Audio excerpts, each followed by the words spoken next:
percaya pada Tuhan dan lakukan hal yang benar. Maka timbullah kelaparan di negeri itu.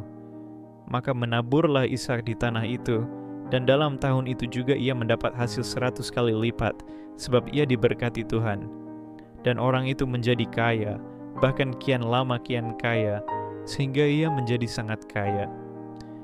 Kejadian 26 ayat 1, 12-13 Alkitab mengatakan bahwa ada kelaparan di negeri itu.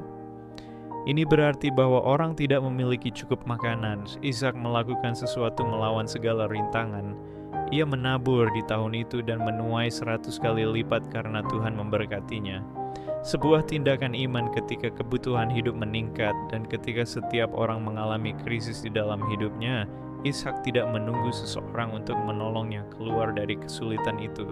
Tidak, ia bertindak dengan iman dan menabur benih di tanah tersebut. Dan Tuhan memberkati benih itu dan melipat gandakannya. Pembaca yang terkasih, ini adalah pengorbanan Ishak dari kebutuhannya.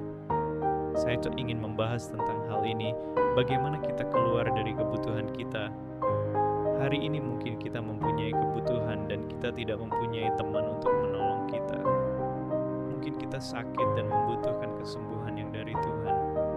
Atau kita membutuhkan kedamaian dalam pernikahan kita karena tidak berjalan dengan baik. Mungkin kita memiliki kebutuhan keuangan atau kita kehilangan sukacita dalam hidup kita. Dengarkan, jika kita mengalami tekanan karena kebutuhan kita saat ini, jangan mengasihani diri sendiri.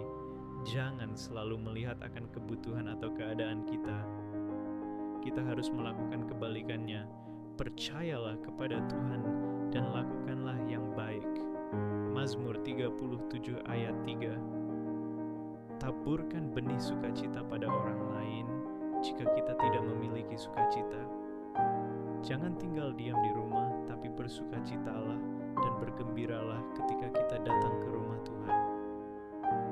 Alasan mengapa banyak anak-anak Tuhan yang tidak bertumbuh secara rohani adalah karena mereka tidak menabur. Alkitab berkata, karena apa yang ditabur orang, itu juga yang akan dituainya.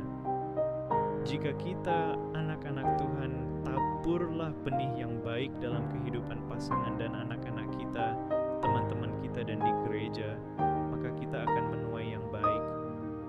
Itulah cara pencipta kita membuat kita bertindak dengan iman.